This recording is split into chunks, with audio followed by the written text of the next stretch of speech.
So let's get into our tutorial. This is for separating from sock 1 to sock 2 and how we're going to set up lifelines. I have this little sample here and I'm going to go with you step by step how we get to this point. And just to kind of quickly go through construction before we start, let me flip this over. You did your crossed arm. Here's the leg of sock 1. Here's your heel. This is a substituted afterthought heel because this is knit for somebody else, but if you're following the pattern, you know that the pattern is different. We've got our foot minus the length for the toe because we're going to pick up these stitches later for our toe. The separation of sock 1 to sock 2, and then the same thing. This is your leg, your heel, your foot, and there's your toe on your sock 2, okay?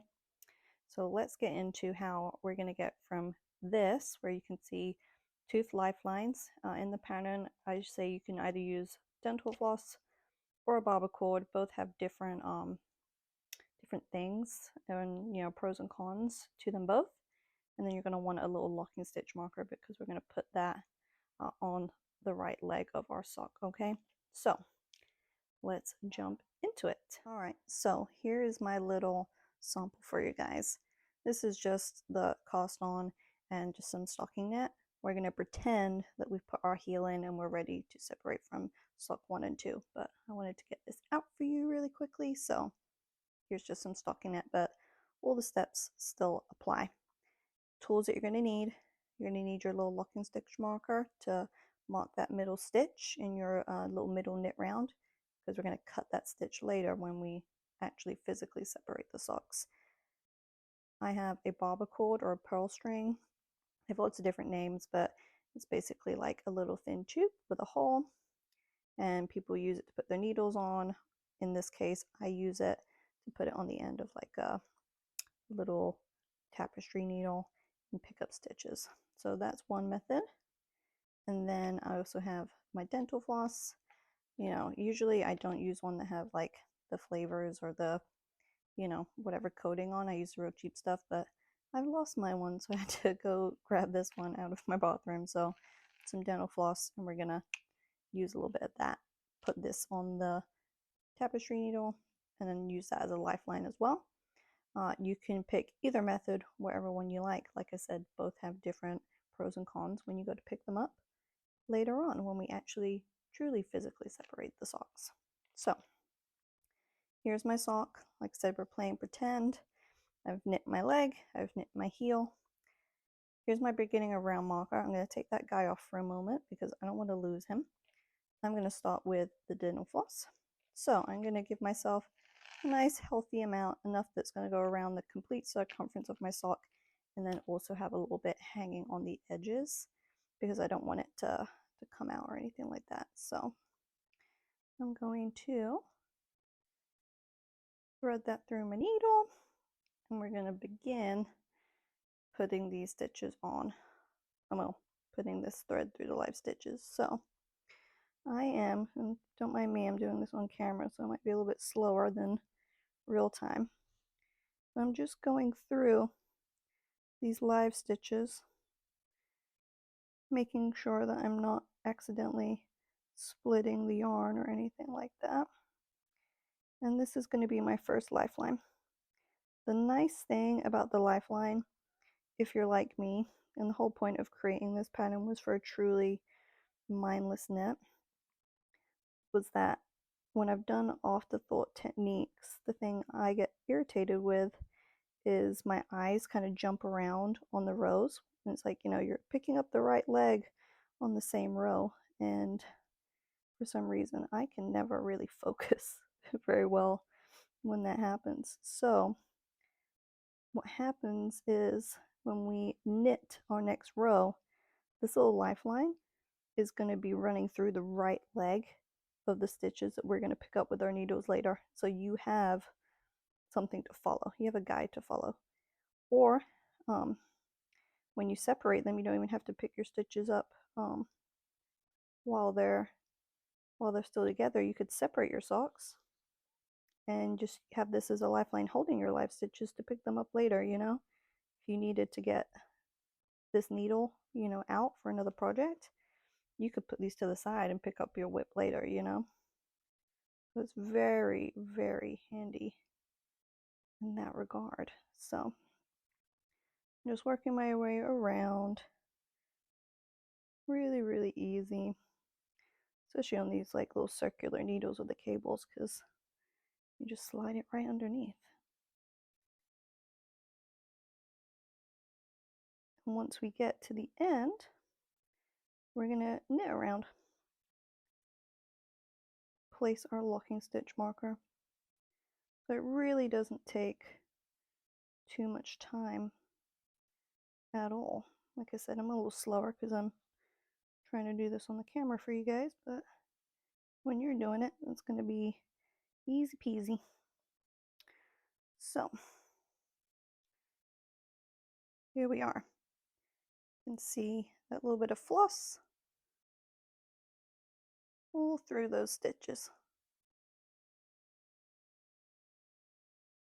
I like to have a generous amount of tail, and I just loop it together.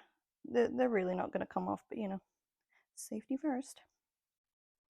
I'm going to put my beginning of round marker back on there just so I'm keeping track of where I'm at. Obviously, you know, I can use the string as a guide too, where those begin and end.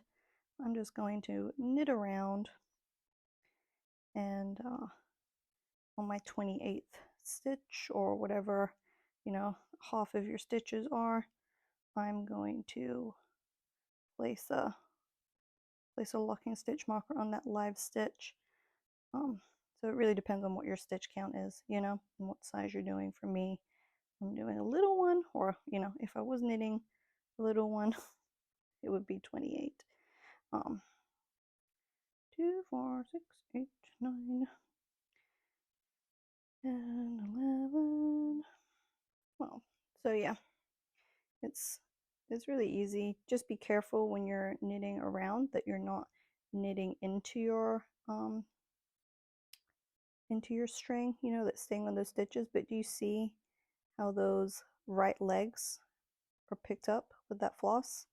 That's a really nice easy guide for later. So I really enjoy the floss.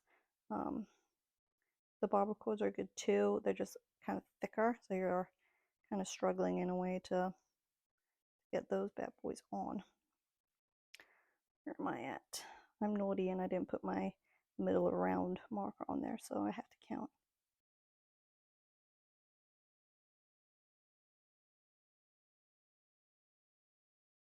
Nearly there. Couple more. Okay, so I'm at the middle of my stitches. I'm going to add this locking stitch marker through the stitch, like through one of the legs. I'm not going behind all of them. I'm literally just going through that front leg.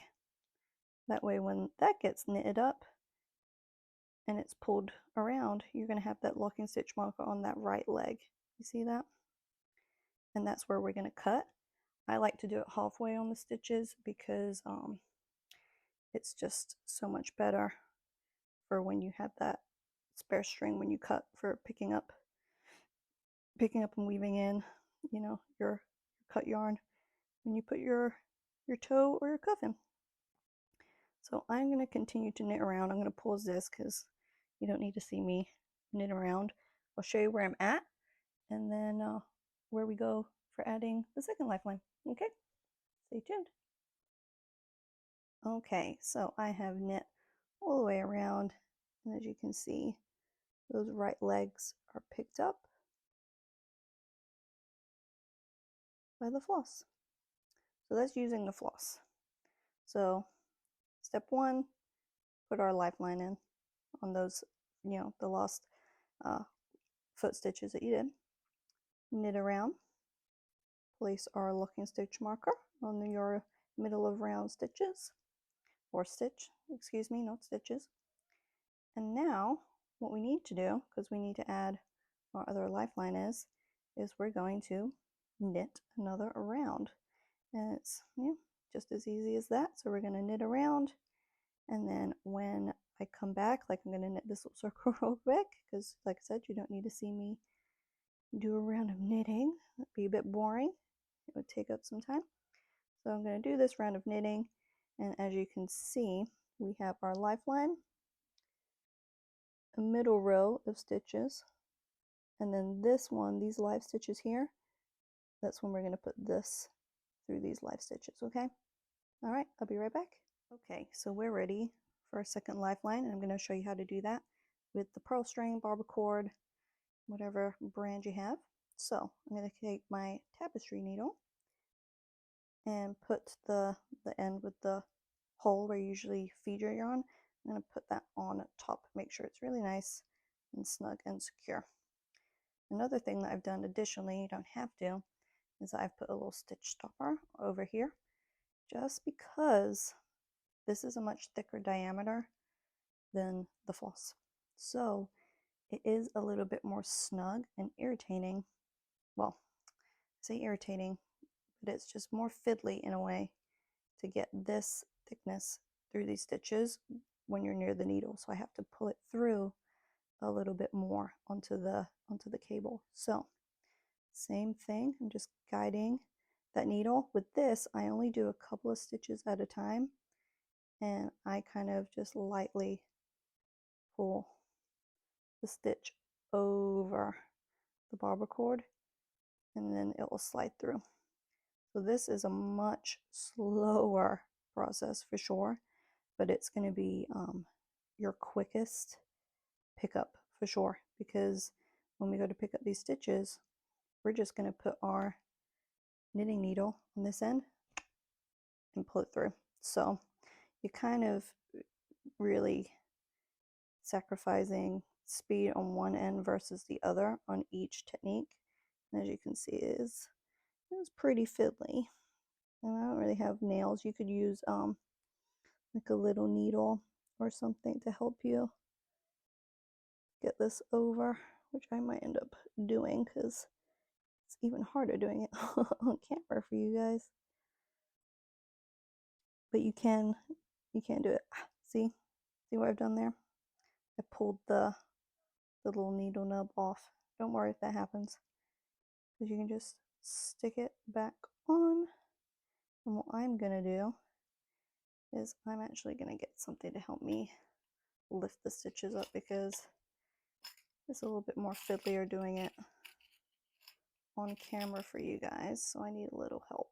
So you could use another needle, which I think I'm going to use another needle. I was going to use a little stitch marker, but I'm going to use another needle, I think. We'll see.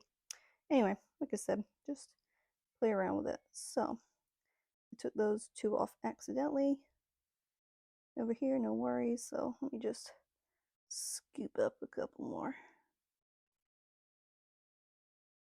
I would say doing 3 at a time or so is fine. Let's do it that way. Oh yeah, much easier. I should have done this from the beginning. So yeah, picking up as we go. And it will definitely be, oh sorry, I'm not in focus. It's definitely going to be a little bit more snug than using the floss. So just take your time. I actually quite like using this other needle just to gently loosen them stitches up and over. There we go. So yeah, you're going to do that all the way around until you have your barber cord all the way through. And this will go a little bit quicker for you when you're doing it, because you're not going to be like me on camera who's trying to see if you're in focus and play with these strings. But yeah, you get the idea. You're going to have them stitches stretched out a little bit, and they're going to be on there, okay? So let me get this bad boy on where I'm not trying to look in 2 different areas, and then I'll be right back and show you how to continue. Okay. So you made it. We have put our pearl string on all these live stitches. You can see it there. Definitely snug. Super, super snug. So I would say from here, you're ready to start knitting in the round. And you're basically repeating your steps for sock 1 until you get to the toe section, because this is the only time that you're going to add this lifeline. So you've got our beginning of round stitch marker, and we're ready to knit in the round.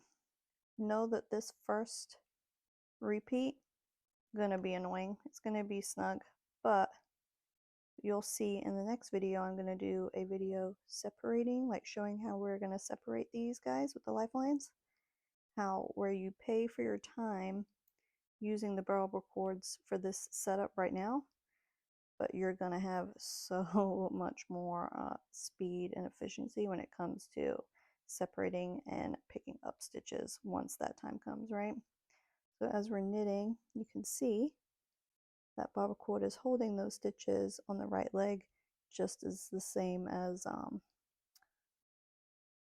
the floss is. So you're just going to continue to move them stitches around. Like I said, they're going to be very snug, but that's okay.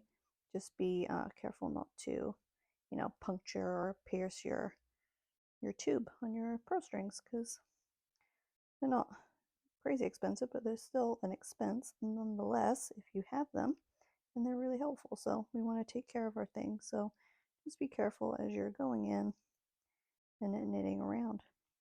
And that's it, guys. You just continue knitting in the round, and yeah, I'll post part 2 of the actual physical separation of your socks. I hope this helped you guys, and if you have any questions, like I said, feel free to comment down below, or if you have my pattern, you bought my pattern, you can absolutely send me an email. All right, thank you. Bye-bye.